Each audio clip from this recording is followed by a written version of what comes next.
Bonjour tout le monde, me voilà de retour dans cette nouvelle vidéo dans laquelle je vais essayer de vous expliquer comment répondre aux exercices des lois statistiques à l'aide d'un exercice de l'examen national filière SVT, la session de rattrapage 2017. Nous avons ici l'exercice de 5 points. On va essayer maintenant de lire les données de cet exercice et on va essayer aussi de répondre à ces questions. Dans le cadre de l'étude de la transmission de quelques caractères héréditaires et la détermination de la structure génique chez une population du poids, on propose les données suivantes.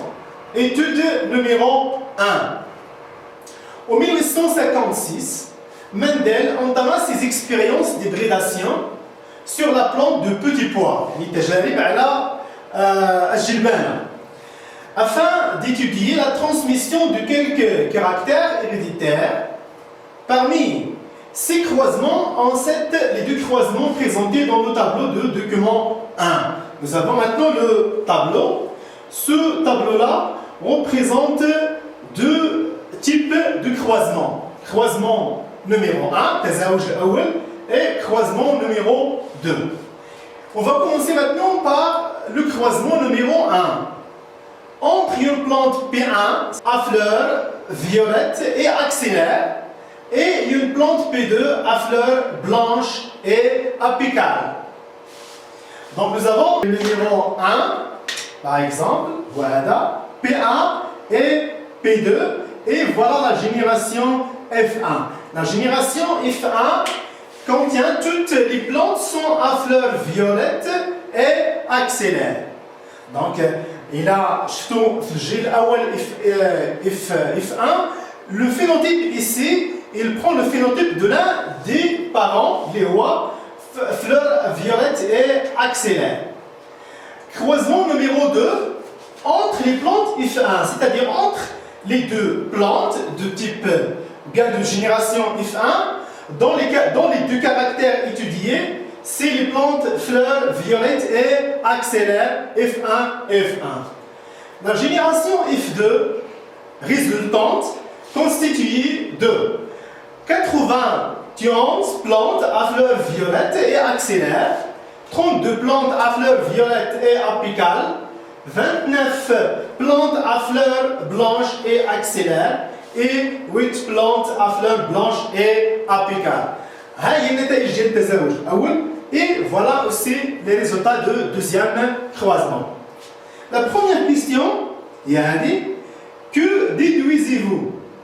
Que déduisez-vous de premier croisement? C'est-à-dire, à partir de la première lecture de premier croisement, que peut-on déduire? Pour bien répondre à cette question, je vais essayer de simplifier ce croisement-là dans le tableau, alors suivez avec moi.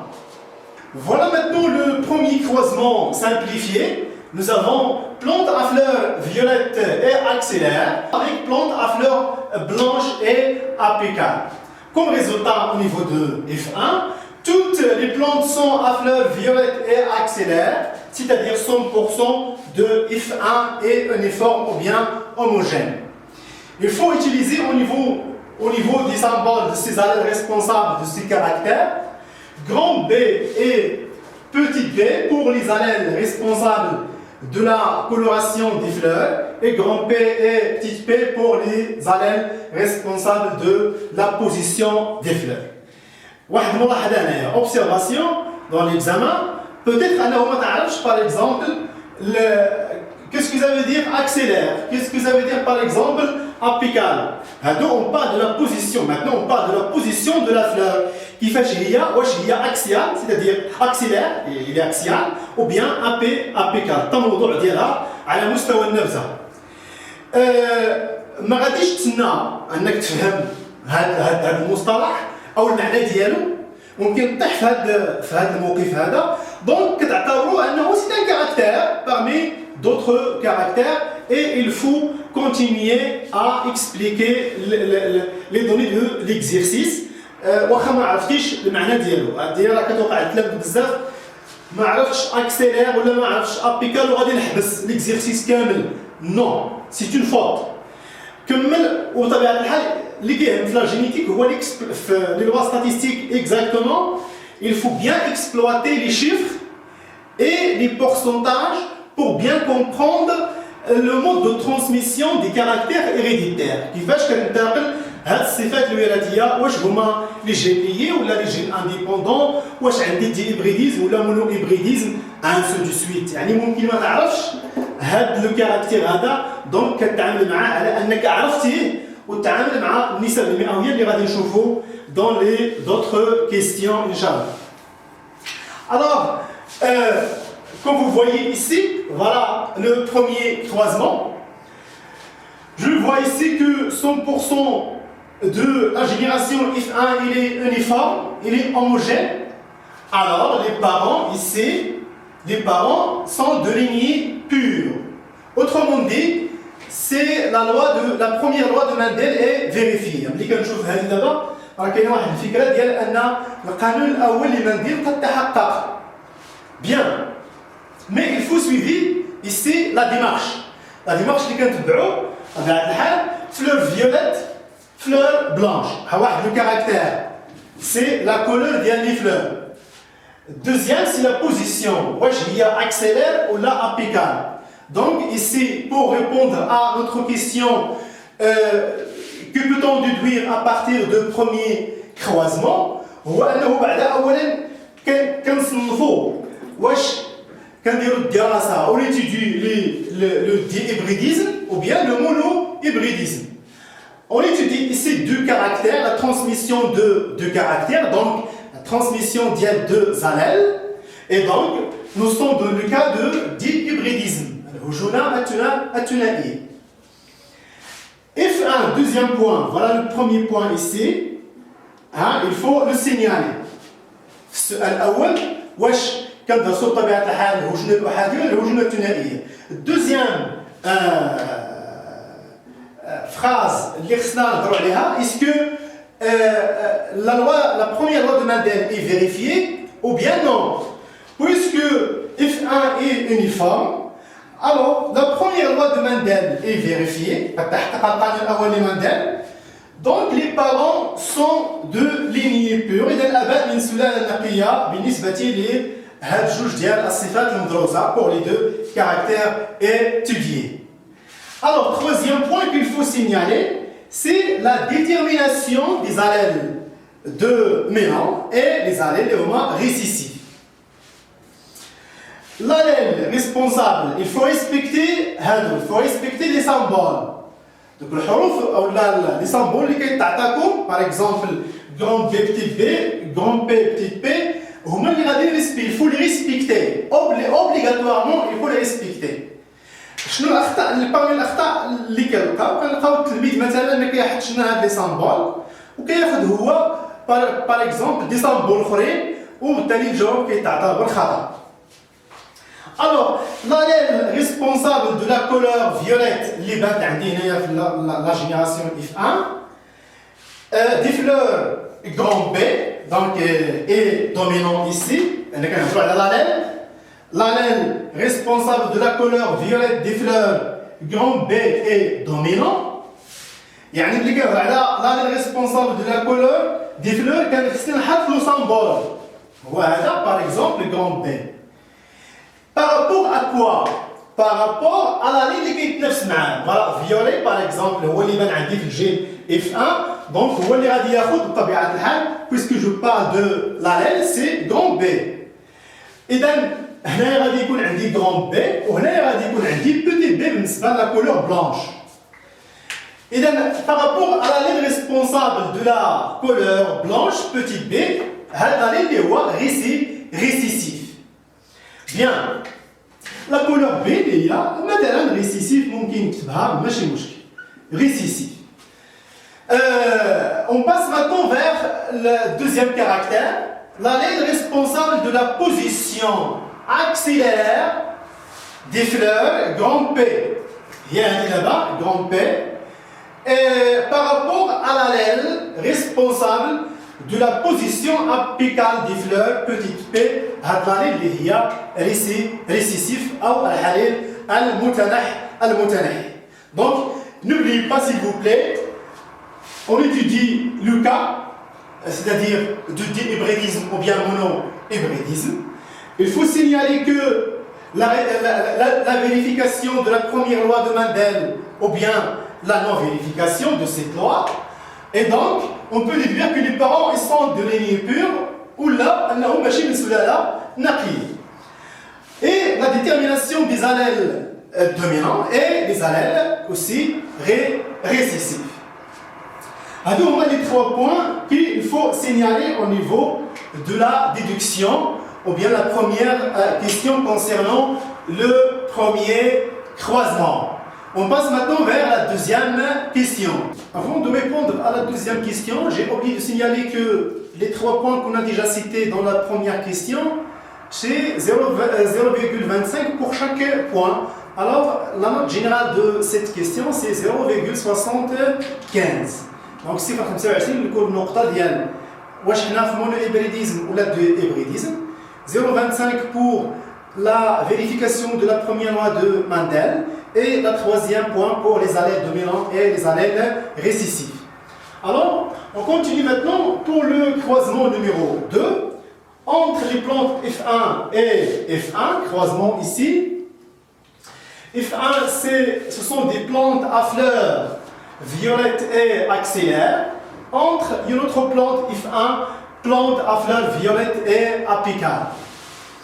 Le résultat ici, au niveau de la génération F2, c'est 91 plantes à fleurs violettes et axillaires, 32 plantes à fleurs violettes et apicales et 29 plantes à fleurs blanches et axillaires, 8 plantes à fleurs blanches et apicales.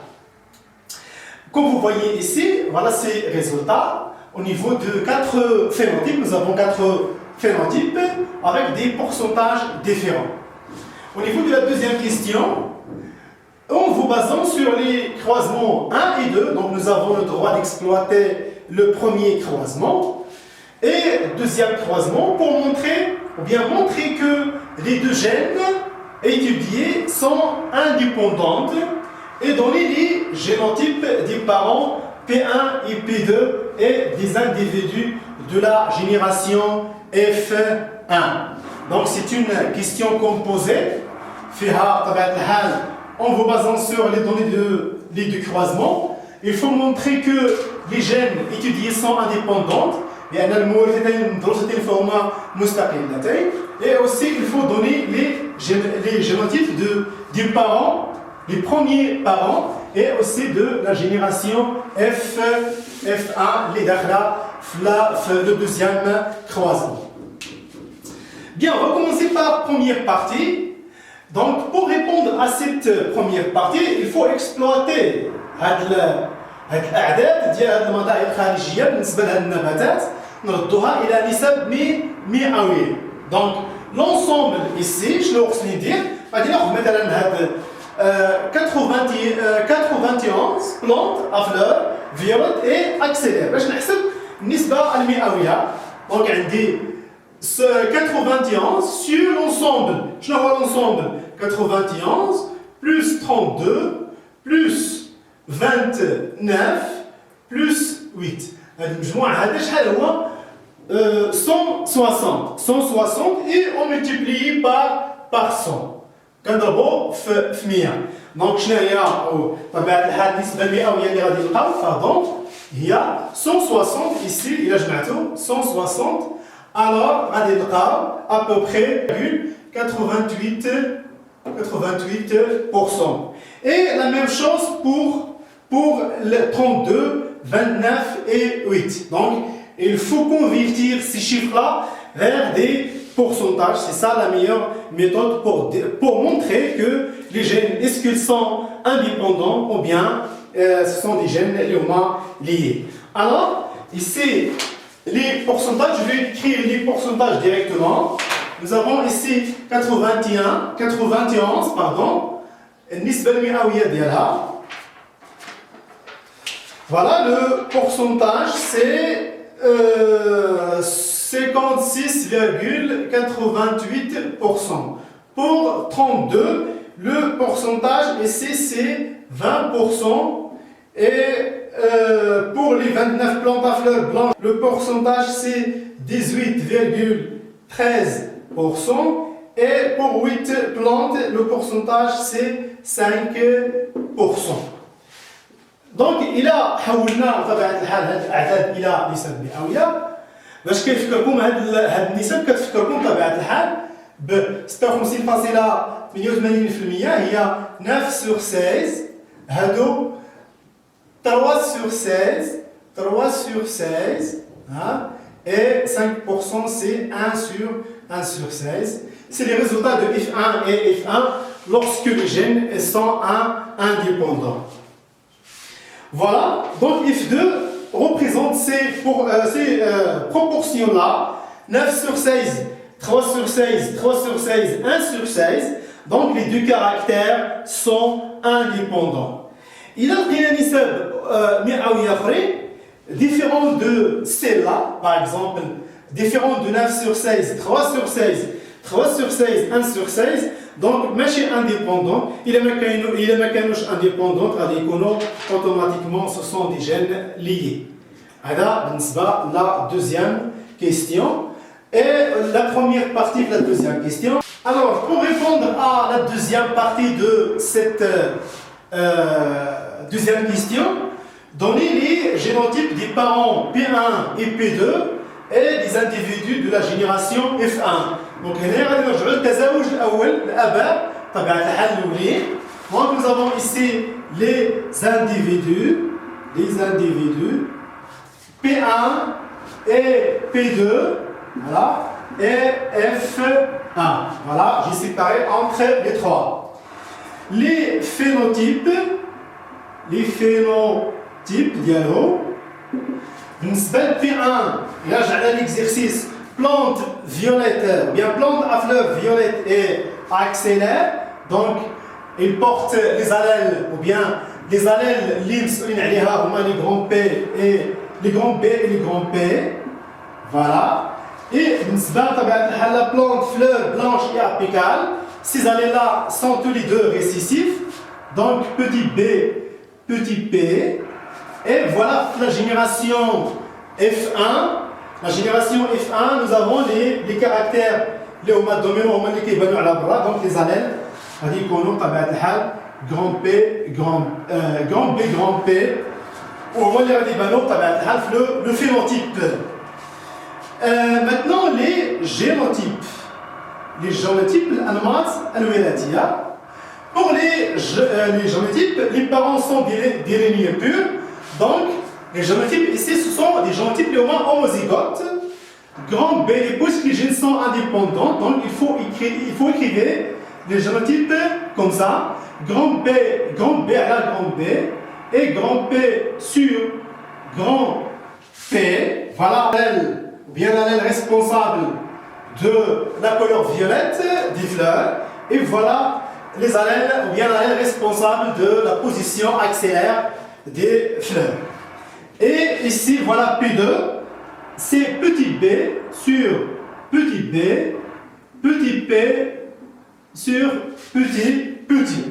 هذا هو النمط الوراثي اللي تيكون عندنا.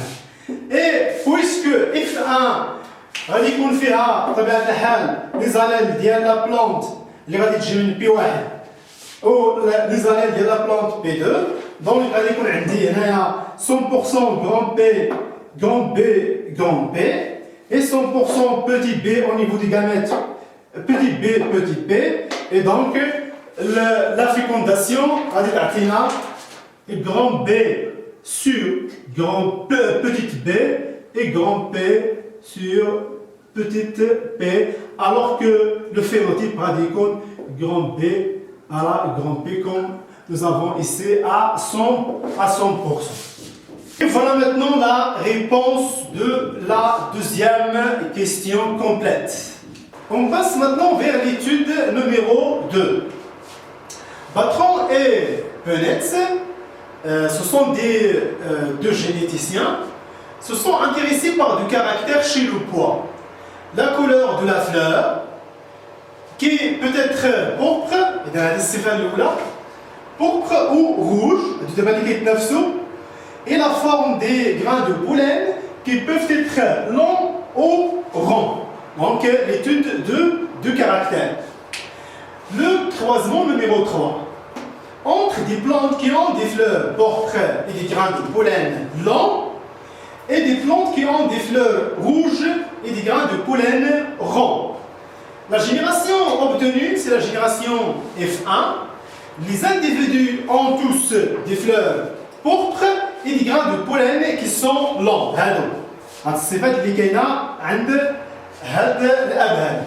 Donc, les fleurs pourpres et des grains de pollen qui sont longs au niveau de la génération F1. Croisement numéro 4. Entre plantes F1 entre elles. F1 et F1. Nous avons comme résultat génération F2 est constituée de. Pardon.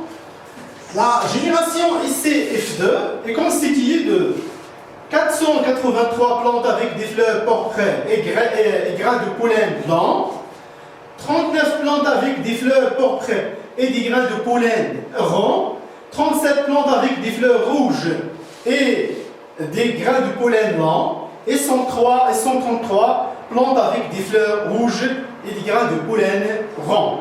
Alors pour la question numéro 3, que déduisez-vous du troisième croisement? 0,75 points. C'est la même procédure qu'on a déjà expliquée dans la première question. C'est la même chose. Il faut citer 3 points. Regardez ici le croisement numéro 3. Nous avons les parents des fleurs pourpres et des grains de pollen blanc et les fleurs rouges et des grains de pollen ronds. Comme résultat F1, les fleurs pourpres des grains de pollen qui sont longs. Il faut toujours, à la fin de l'exercice, il y a des symboles qu'il faut utiliser. Regardez ici. Utilisez les symboles suivants. Grand R et petit r pour les allèles du gène responsable de la couleur des fleurs. Et grand L et petit l pour les allèles du gène responsable de la forme des grains de pollen. Alors c'est la même méthode, c'est la même procédure. Donc, غادي نناقشوا هذا الجواب oralement seulement. Alors pour le croisement numéro 3, nous avons ici une génération F1. Elle est la génération F1 par exemple. C'est une génération homogène ou bien uniforme avec des fleurs pourpres et des grains de pollen qui sont longs, donc ce sont des caractères dominants. Alors, on dit que on étudie, premier point, on étudie le dihybridisme. Deuxième point, F1, cette génération-là, F1 est uniforme ou bien homogène. Alors, les parents ici, ce sont des lignées pures. Alors, la vérification de la première loi de Mendel. Donc, la première loi de Mendel est vérifiée. Deuxième point, voilà. Troisième point, l'allèle, responsable des fleurs pourpres et dominants. L'allèle responsable des fleurs pourpres et dominants. Ou تنكتبوا الرمز ديالو. الرمز ديالو هو هذا grand R. Voilà. Grand R. Donc, il est dominant. Par rapport à quoi? Par rapport à l'allèle responsable, شنو اللي كيتنافس مع les fleurs pourpres هما les fleurs rouges. Par rapport à l'allèle responsable des fleurs rouges, cet allèle est récessif, الرمز ديالها petit r. Tirer l'allèle responsable des grains de pollen qui sont longs et dominants par rapport à l'allèle responsable des grains de pollen ronds, récessif, petite l. هذا grand L, هذا petite l. Donc, كنحترموا دائما هاد ثلاثه ديال النقاط، كل نقطه تعطى لها 0.25 نقطه. On passe maintenant vers la question suivante. C'est les données suivantes. Ici, c'est deux généticiens. On propose deux hypothèses pour expliquer les résultats du croisement numéro 4. Hypothèse 1. Les deux gènes étudiés sont indépendantes. يعني أن الموارثين إما غيكونوا مستقلتين أو مرتبطتين. Deux hypothèses اللي كاينين. Hypothèse 2. Les deux gènes étudiés sont liés. Donc, il y a l'hypothèse 1 ou bien l'hypothèse 2. Alors, la question, comparer les résultats de la génération F2 avec les proportions obtenues dans le cas de deux gènes indépendants, 1 sur 16, 3 sur 16, 3 sur 16, 9 sur 16, et déduisez l'hypothèse qui va être acceptée par les deux généticiens. Alors, est-ce que nous avons maintenant, c'est une question composée de la comparaison et de la déduction. On va comparer maintenant les résultats de la génération F2. Voilà la génération F2 ici.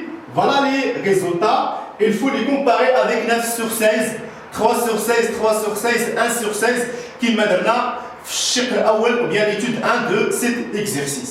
Donc, pour convertir ces nombres-là, ces chiffres-là vers les pourcentages, on suit toujours la même procédure. Il y a maintenant 483 sur l'ensemble de ces chiffres, il y a les plantes, ces nombres-là de ces plantes, multipliés par 100. La même chose pour 39. 39 على المجموع تنضربوا في 100. 37 على المجموع تنضربوا في 100. Et 133 sur l'ensemble les plantes et multiplié par 100 وتلقاو النسب المئوية. Alors, maintenant, il est divisé l'hypothèse qui va être acceptée par les deux généticiens. Donc la première chose, c'est la comparaison, c'est il faut convertir les chiffres vers les pourcentages. On va discuter la réponse proposée par la comité de l'examen national, comme vous voyez ici. Voilà la comparaison, voilà les phénotypes. RL, on remonte directement, grand R, grand L, grand R, petit L, petit R, grand L, petit R, petit L. Voilà les chiffres ici. 488, 39, 37, tu as 133. Alors, voilà les pourcentages. هما les résultats obtenus en F2 اللي عندنا في الطابلو اللي حولناهم الى نسب مئويه هما هادو 483 pour le premier phénotype c'est 69,80%. Deuxième 5,63%, 5,34%, 19,22%. Et voilà les résultats en F2 attendus. يعني النتائج المنتظرة في F2 اللي هي تسعود على 16 بالنسبة لطبيعة الحال الصفات السائدة les deux caractères dominants 9 sur 16 وحدة دومينون واحد le caractère dominant واحد récessif 3 sur 16 واحد فيهم récessif الآخر dominant 3 sur 16 et les deux caractères récessifs 6,25%. Regardez maintenant les pourcentages. عشنا عندنا في النتائج وما هو منتظر الى هما بطبيعه الحال ce sont des gènes indépendants خصنا نلقاو هاد النسب هادو. Alors 69 56 ماشي بحال tout à fait différent 5,63 18 5,34 18,75 19 6. Donc les résultats obtenus au niveau de F2 est différent de quoi? Des résultats attendus en F2, c'est-à-dire différents de 9 sur 16, 3 sur 16, 3 sur 16, 1 sur 16. Alors les gènes ils ne sont pas indépendants, ils ne sont indépendants et donc ce sont des gènes liés. Regardez la réponse proposée. Les résultats obtenus en F2 sont différents des résultats attendus en cas de deux caractères séparés, c'est-à-dire en cas de deux gènes indépendants. Donc les deux caractères étudiés sont liés. Et par conséquence, l'hypothèse 1 est celle qui est correcte et qu'on peut garder. C'est-à-dire, indépendante, l'hypothèse 1, les deux gènes indépendants, ما عندناش هذه إذا غادي يكونوا les gènes les liés. Voilà brièvement la réponse de la question numéro 4. Et vers l'étude numéro 3 maintenant. L'étude numéro 3, la filière SVT, la génétique des populations. Regardez ici, dans une population de petits de poids, on considère le gène responsable de la longueur de la tige, non? Qui se présente sous deux formes d'allèles. Un allèle dominant grand T pour le phénotype tige longue et un allèle petit t récessif pour le phénotype tige courte. Donc, les voies dominantes, le grand T, tige, les voies longues, et l'allèle petit t récessif pour la tige lia courte. Alors, la fréquence de l'allèle grand T est P égale à 0,64. عطاونا التردد ديال الحليل السائل grand T égale à P égale à 0,64. On suppose que la population est en équilibre de Hardy-Weinberg. شنو كتعني هذه الجملة؟ هذه الجملة بأن la population est en équilibre خاضعة لقانون Hardy-Weinberg, c'est-à-dire j'ai le droit d'utiliser les relations de Hardy-Weinberg, P carré de PQ, Q carré, ainsi de suite. Alors, calculer la fréquence de l'allèle récessif petit t et calculer la fréquence des hétérozygotes grand T et petit t, voilà, le génotype grand T petit t, puis celle des homozygotes petit t petit t. Les données de l'étude 3, nous avons l'allèle dominant grand T responsable de phénotype tige longue et l'allèle petit t responsable de phénotype tige courte. Et aussi, nous avons la fréquence de grand T égale à P égale à 0,64. Un autre donnée, c'est la population est en équilibre de Hardy-Weinberg. Donc, la question 5A, calculer la fréquence de l'allèle récessif petit t. On a grand T, petit t, les l'allèle récessif. Et petit b aussi, calculer la fréquence des hétérozygotes grand T, petit t, puis c'est des homozygotes petit t. Alors, on va commencer par la question 5A. Pour répondre à cette question-là, nous avons la relation P plus Q égale à 1. Alors, il faut chercher maintenant que. Donc, que égale, c'est la fréquence, c'est la fréquence de F de petit t. F de petit t égale à, normalement, 1 moins P. Alors, كنعوض 1 ناقص 0.4 Donc, alors, Q égale à F de T égale à 1 moins P, que j'ai P la G, donc moins P, il y a dit, égale à 1 moins 0,64. Alors, le résultat, c'est 0,36. Toujours les fréquences d'IEL, soit les allèles, soit normalement, par exemple, grand T et petit t, à des fréquences petit t, ou là, grand T, toujours, les fréquences d'IEL au marson, j'ai connu que barman واحد. هذا بالنسبة la réponse d'IEL 5A, d'accord? Donc, il a pour la vérification, كيخصني نلقى F de grand T زائد F de petit t égale à quoi? P زائد Q égale à 0,36 plus 0,64 égale à 1. هذه la vérification pour vérifier واش ما عنديش الخطا. ملي كنحسب P و تنحسب Q ملي كنجمعهم كيخصني نلقى واحد. Voilà, donc je passe maintenant vers petit b. Calculer la fréquence des hétérozygotes grand T, petit t. La population est en équilibre. Alors, 5b maintenant, f de grand T, petit t, directement, égale à 2pq. عندي هذه راه بيناها في الدرس ديال la génétique des populations.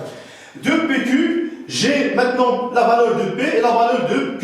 Donc 2 virgules, hein, je remplace P par sa valeur. Donc P égale à ici 0,64 fois 0,36 égale 0,46. Il y a le climat f de grand T petit t. Encore, ici c'est f de les hémozygotes, f de petit t, l'hémozygote récessif, petit t égale à q carré. Donc un dq déjà 0,36 au carré. Donc égale, voilà, la valeur c'est 0,13. هكذا نحسبوا بطبيعة الحال les hémozygotes récessifs. Je peux calculer aussi les hémozygotes dominants. اللي هي مثلا بغيت نحسبوا f de grand T égale à p carré directement égale 0,64 au carré. وتندير الحساب وتنحط l'application numérique. Et voilà, on a terminé maintenant cet exercice des lois statistiques. اللي خصكم تعرفوه في هذا الاكزرسيس الا شفتوا راه ما كاينش بزاف لانتربريتاسيون كروموزوميك. يعني واحد نوع اخر ديال التمارين هو كومون exploiter les pourcentages pour bien comprendre est-ce que je suis dans le cas de gènes liés ou bien dans les gènes indépendants. ها واحد الفكره الثانيه دو بلو 3 بوين اللي كنهضر لك اللي هضرنا عليهم ردوا لهم البال. Le cas étudié, la vérification de la première loi de Mendel et le troisième point, la détermination des allèles dominants et les allèles récessifs. Parmi les أخطاء اللي تيكونوا هو اللي كيعطيني مثلا في هذا allèle dominant allèle récessif كيعطينا la couleur violette مثلا dominant, la couleur هذه récessif. لا l'allèle responsable du caractère هو اللي كيكون dominant ولا récessif et je mets le symbole de ce caractère في الجملة. كتنساو لي symbole تاهما خصهم يكونوا بطبيعة الحال في الجملة. Et voilà, on va voir maintenant d'autres exercices اللي فيهم l'interprétation chromosomique, Inch'Allah. Et merci pour votre attention et n'oubliez pas de s'abonner dans la chaîne SVT Zagora. Merci bien.